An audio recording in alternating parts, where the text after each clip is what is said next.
Hello everyone, this is Ratnakar Singh. Welcome to Prepage. I hope आप सभी स्वस्थ होंगे, मस्त होंगे और पढ़ाई में कंप्लीटली व्यस्त होंगे। मैं रत्नाकर सिंह आप सभी का स्वागत करता हूं एक बार फिर से आपके अपने यूट्यूब चैनल प्रेप एज में। अच्छा, जैसा कि थंबनेल में आपको दिख रहा होगा कि आज के इस क्लास में हम डिस्कस करने वाले हैं nature of roots of any quadratic equation. Okay, so now let's start. Firstly, when we talking about the nature of roots of any quadratic equation, then how we can write a quadratic equation in a general form. So अगर हम लिखना चाहें किसी भी quadratic equation को general form में, तो किस टाइप का होता है बाबू? ax square plus B X plus C is equal to 0। इसके रूट्स कितने आएंगे? तो आप बोलोगे सर इसके जो रूट्स आएंगे, वो कितने रूट्स आएंगे? टोटल 2 रूट्स आएंगे। कितने रूट्स आएंगे? 2 रूट्स। अब क्या पता इसको फैक्टराइज करने पे x माइनस अल्फा आ जाए, और क्या पता दूसरा आ जाए x minus beta is equal to 0। Factorise करने के बाद इतनी चीजें आएंगी, और जब फैक्टराइज करने के बाद इतनी चीजें आएंगी तो x इज इक्वल टू 1 तो अल्फा आएगा, और x इज इक्वल टू 1 क्या आने वाला है? बीटा आने वाला है। ठीक है, ये आने वाला है।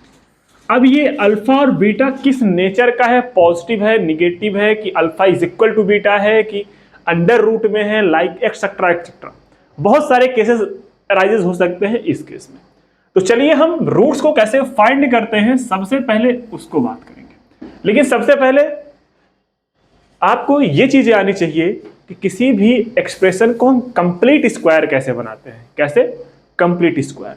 और कंप्लीट स्क्वायर मतलब a प्लस बी का whole square, like that, a minus B का होल स्क्वायर, इस तरीके से, है ना। तो चलिए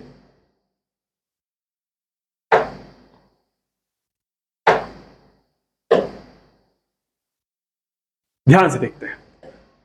if we have an quadratic equation ax square plus bx plus c is equal to 0। Okay, आपके सामने एक क्वाड्रेटिक इक्वेशन है ax square plus bx plus c। अगर आपको इसका फैक्टराइजेशन करना है by the complete square, syllabus में तो है नहीं, लेकिन हमको नेचर ऑफ रूट समझने के लिए ये चीजें करना जरूरी है। ax square plus bx plus c is equal to 0 होता है। कंप्लीट स्क्वायर बनाने के लिए सबसे पहले पूरे एक्स स्क्वायर को हम सिंगल टर्म में कन्वर्ट करते हैं। मतलब एक्स स्क्वायर के सामने कुछ होना नहीं चाहिए। एक्स स्क्वायर के सामने कुछ होना चाहिए मतलब ए से सबको डिवाइड करते हैं। तो जब ए से इसको डिवाइड करेंगे तो एक्स स्क्वायर हो जाएगा, और ये बी बाई ए एक्स हो जाएगा बाबू, और ये हो जाएगा प्लस में C upon A is equal to 0। Okay, ठीक है सर, कितना समझ में आ गया? अब अगर हम इसको कन्वर्ट करना चाहे तो हम इसमें मल्टीप्लाई कर ले। अगर 2 से मल्टीप्लाई और 2 से डिवाइड कर लूं, 2 से मल्टीप्लाई और 2 से डिवाइड कर लूं तो कोई तकलीफ नहीं होने वाली आपको। ठीक है, अब मैं क्या करता हूं, b अपॉन 2a का होल स्क्वायर इसमें ऐड कर देता हूं, और b अपॉन 2a का होल स्क्वायर क्या कर देता हूं बाबू? माइनस कर देता हूं। इधर आपका प्लस में c अपॉन a चल रहा है, इज इक्वल टू 0। यहां तक कोई तकलीफ नहीं है, है ना। अब यहां से हम क्या देखते हैं बाबू? यहां से हम ये देखें कि a square plus 2ab plus B square, A square plus 2ab plus B square is the formula of a plus B का होल स्क्वायर।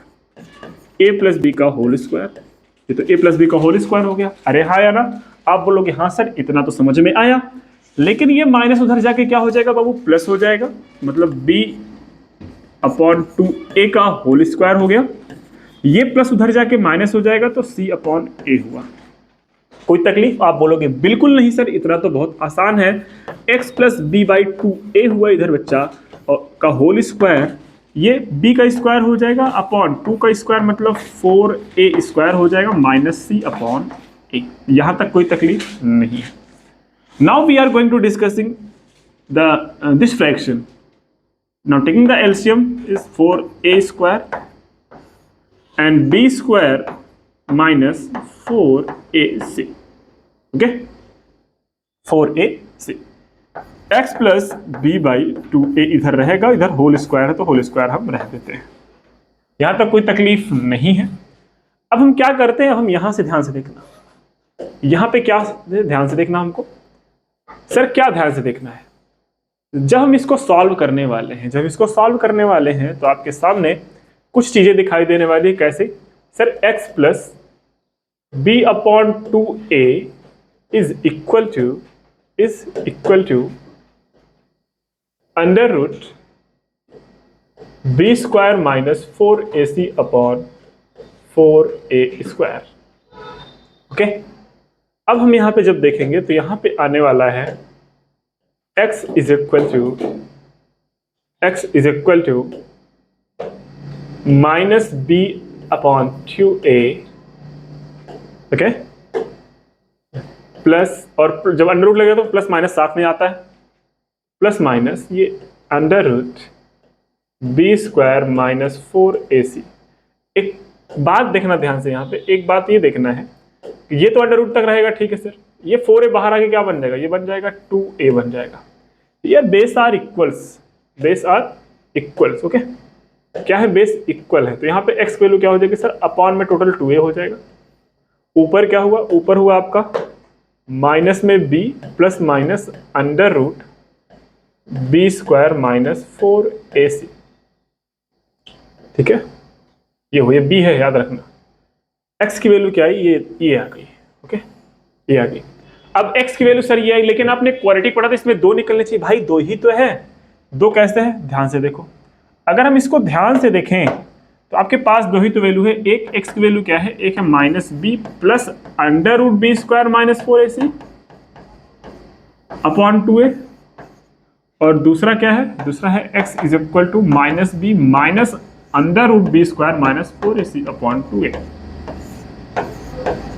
है ना। इस तरीके से आपका ये हुआ। ओके, ठीक है सर, 2 रूट्स आ गए, एक प्लस वाला एक माइनस वाला। अब मैं यहाँ पे क्या कर रहा हूं, इतना क्या है, इतना तो आपका रियल नंबर है, और इतना भी क्या है, आपका रियल नंबर है। ओके, और इतना आपके क्या है, दोनों, ये इतना पोर्शन दोनों रूट्स के इक्वल है। क्या है, इक्वल और रियल है। कितने पोर्शन, इतने पोर्शन। ओके, ठीक है सर। अब इसके नेचर को डिसाइड करने में, जब इतना पोर्शन इसका, इतना पोर्शन इसका इक्वल है, और इतना पोर्शन इसका रियल है, तो इसके नेचर को डिसाइड कौन करने वाला है बाबू, ये डिसाइड करने वाला है। ये जो एक्सप्रेशन दिख रहा है, ये डिसाइड करने वाला है। मतलब इसमें क्या डिसाइड करने वाला है सर, अंडर रूट के अंदर जो वैल्यू है वो b² - 4ac डिसाइड करने वाला है। ठीक है, अब अगर अंडर रूट के अंदर 3 चीजें हो सकती है, या वैल्यू प्लस में हो सकती है, या वैल्यू माइनस में हो सकती है, या वैल्यू 0 हो सकती है। अंडर रूट के अंदर जो b² - 4ac है, वो 3 चीजें हो सकती है भाई, या तो प्लस में होगी, या तो माइनस में होगी, या तो 0 में होगी। अब अंडर रूट के अंदर कोई भी वैल्यू प्लस में आ जाए, और अंडर रूट के अंदर कोई वैल्यू माइनस में आ जाए, और अंडर रूट के वैल्यू अंदर कोई 0 आ जाए, तो इसका आंसर तो 0 आता है। और ये देगा क्या, आपका अंडर रूट के अंदर कोई भी नंबर अगर नेगेटिव है, तो क्लास 9th में हमने जब नंबर सिस्टम पढ़ रहे थे, क्लास 9th में नंबर सिस्टम पढ़ रहे थे, एक वर्ड इंट्रोड्यूस किया गया था, इमेजिनरी नंबर्स। ये कैसे हो जाएंगे, इमेजिनरी हो जाएंगे। कैसे नंबर, ऐसे नंबर एग्जिस्ट नहीं करते रियल नंबर लाइन पे। और प्लस है तो कोई दिक्कत नहीं, ये तो रियल नंबर होगा ही। ओके, रियल नंबर होगा ही। तो यहाँ पे 3 ये चीजें, 3 केस, या तो ये रियल नंबर दे सकता है, या तो इमेजिनरी दे सकता है, या तो 0 दे सकता है, या तो रियल दे सकता है, या तो इमेजिनरी दे सकता है, या तो 0 दे सकता है। अब इस पोर्शन में अगर x की वैल्यू, मैं पहला केस ले रहा हूं, पहला केस, अगर यहाँ पे अंदर वाली वैल्यू को हम पता है क्या बोलते हैं, अंदर वाली वैल्यू इतना बार बार ना लिखना पहले, इसलिए हम इसको नाम दे दिए d। क्या दे दिए, d मतलब b² - 4ac ही है। अगर जहां पे b² - 4ac लिखा है, इसको याद रख लो, इंपॉर्टेंट है।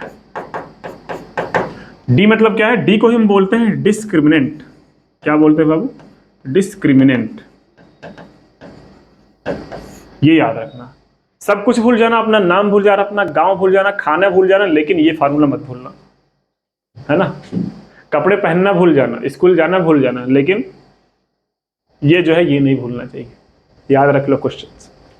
मतलब ये d की वैल्यू क्या है, b² - 4ac, मतलब b² - 4ac अंडर रूट के अंदर है। मतलब d की वैल्यू, पहला केस क्या है, अगर मैं d की वैल्यू क्या ले लूं, बाबू 0 के ले लूं। ठीक है, d की वैल्यू 0 के इक्वल ले रहा तो क्या हो जाएगा, जैसे मैं d की वैल्यू 0 के इक्वल रखूंगा, तो आपने फार्मूला पढ़ा है x = -b, और ये प्लस माइनस ले लेता हूं, अंडर रूट d ही तो होता है, इसकी वैल्यू 0 ले लिया upon 2a।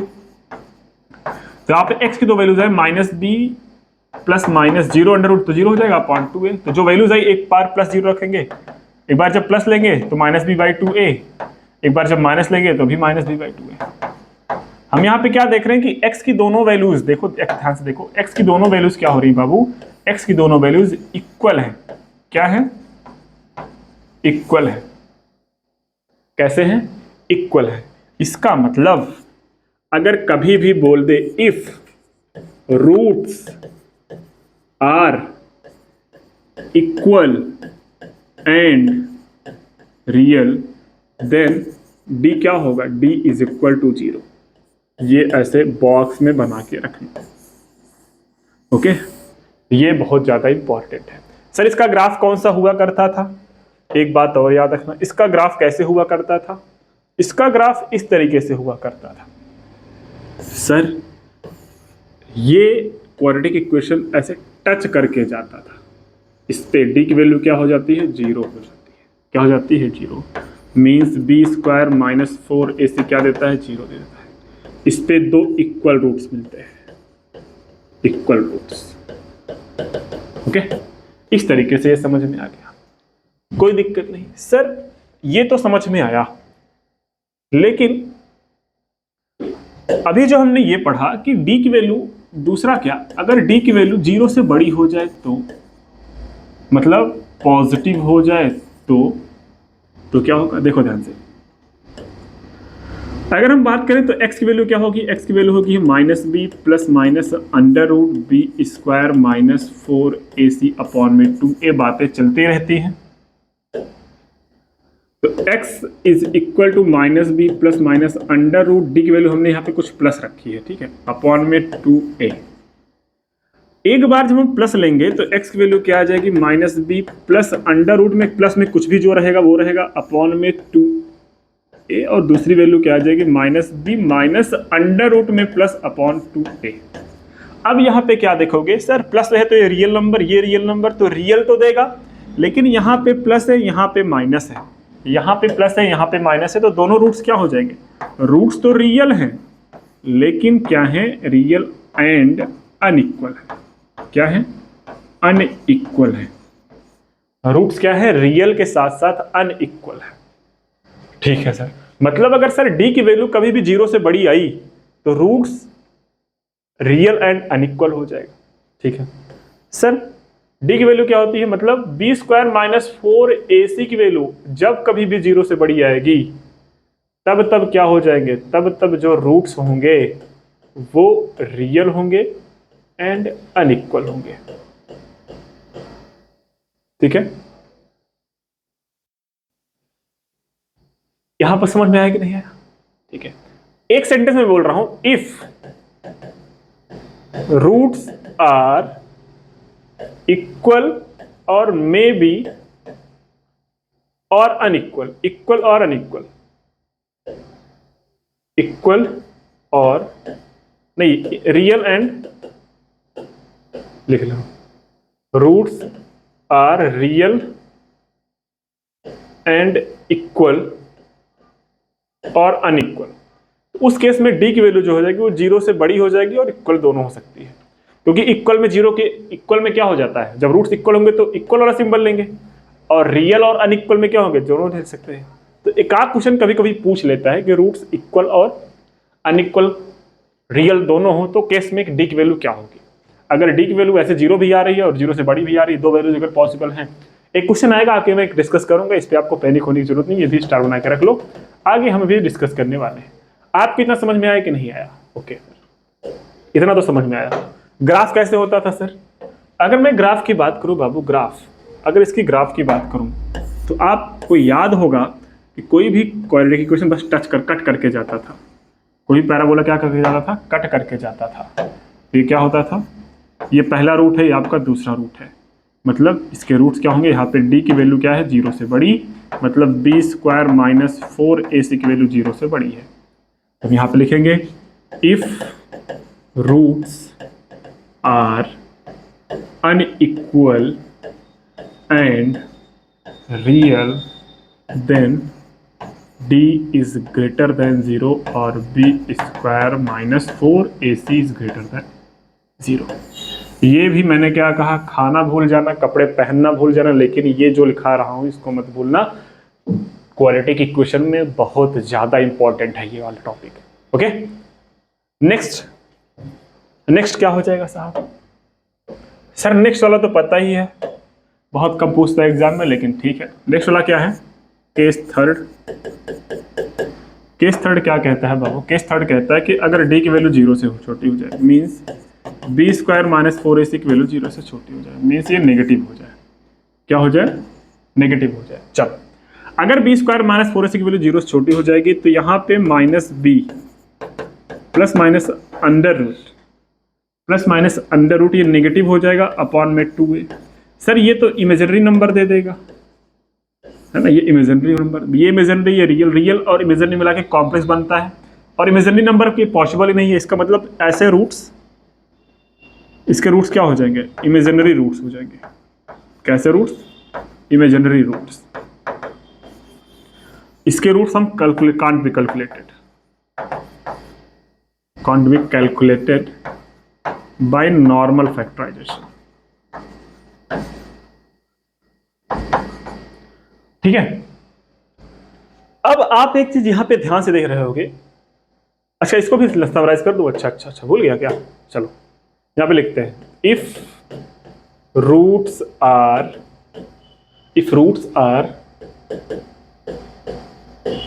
imaginary then d is less than 0 means b square minus 4ac is greater less than 0। Okay, ये तो नहीं इंपॉर्टेंट नहीं है, बाकी दो जितना इंपॉर्टेंट है। ओके ठीक है सर, यहां तक समझ में आया। अब एक बात याद रखना आपको, एक बात क्या याद रखनी है कि हाँ, जो भी मैंने x की वैल्यू रखा, कुछ x की वैल्यू रखा था ना, कुछ इधर क्या रखा था कि x square ax square plus bx plus c is equal to 0। ठीक है, इसको हमने फैक्टराइज किया तो x की वैल्यू आई थी minus B plus minus under root B square minus 4ac upon में 2a। इस फार्मूले का एक नाम है, और ये फेमस फार्मूला है ना, इसको बोलते हैं हम quadratic formula. Okay, quadratic formula कैसे है समझा दिया मैंने। इसका शॉर्ट फॉर्म एक और लिख सकते हैं कि x की वैल्यू हम लिख सकते हैं minus B plus minus under root only d upon में 2a। ठीक, ये इस तरीके से है। अब एक क्वाड्रेटिक फार्मूला है तो इसको किसने दिया था बाबू, श्रीधराचार्य ने दिया था। किसने दिया था, Shridharacharya.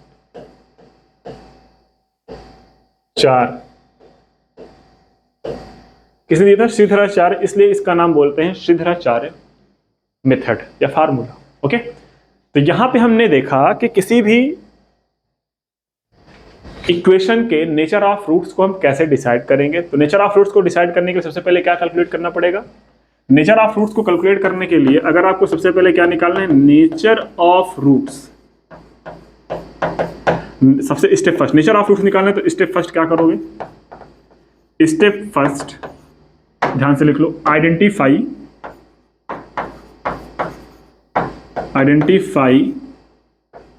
The a, b, c। Step second, put the value of a, b, c in d is equal to B square minus 4ac। ठीक है, रख दिया। स्टेप सेकेंड हो गया। स्टेप थर्ड क्या कहता है, स्टेप थर्ड ये कहता है कि अब चेक करो कि d की वैल्यू क्या हो सकती है, 0 से बड़ी हो सकती है, d की वैल्यू 0 के इक्वल हो सकती है, d की वैल्यू क्या हो सकती है, 0 से छोटी हो सकती है, मतलब नेगेटिव हो सकती है। अगर ये केस है तो क्या लिखोगे यहाँ पे, डिस्क्रिमिनेंट अगर 0 से बड़ा है तो यहाँ पे क्या लिखोगे, यहाँ पे लिखोगे बाबू कि roots are unequal and real. यहाँ पे क्या लिखोगे, roots are equal and real. और यहाँ पे क्या लिखोगे, यहाँ पे लिखोगे रूट्स आर इमेजिनरी। ओके, तो इस तरीके से हमने क्या किया, इस तरीके से हमने सबको समराइज कर दिया, स्टेप भी लिखा दिया। अब आगे आने वाले वीडियोस में हम करेंगे क्वेश्चन की प्रैक्टिसेस। तो आज की क्लास में आप लोगों ने क्या सीखा? आज की क्लास में हम लोगों ने सीखा कि कैसे भी किसी क्वाड्रेटिक इक्वेशन में नेचर ऑफ रूट्स को डिसाइड किया सकता है with the help of discriminant. मतलब how can we decided the nature of roots with the help of discriminant, and what is the discriminant? The value of discriminant is equal to the b square minus 4ac. It comes from a Sridharacharya formula. So what is the Sridharacharya formula? X is equal to minus b plus minus in under root b square minus 4ac upon 2a. Where it comes from? By the complete square method. Which expression? ax square plus bx plus c is equal to 0. So I hope you will understand today's topics in my class, in this lectures, है ना? तो चलिए मिलते हैं next class में। Hope आप सभी अच्छे होंगे, स्वस्थ होंगे और पढ़ाई को अच्छी तरीके से आप कर रहे होंगे। मिलते हैं नेक्स्ट क्लास में नई एनर्जी, नए कॉन्सेप्ट, नए क्वेश्चन के साथ। तब तक के लिए शुभ रात्रि, जय हिंद, बाय बाय और धन्यवाद।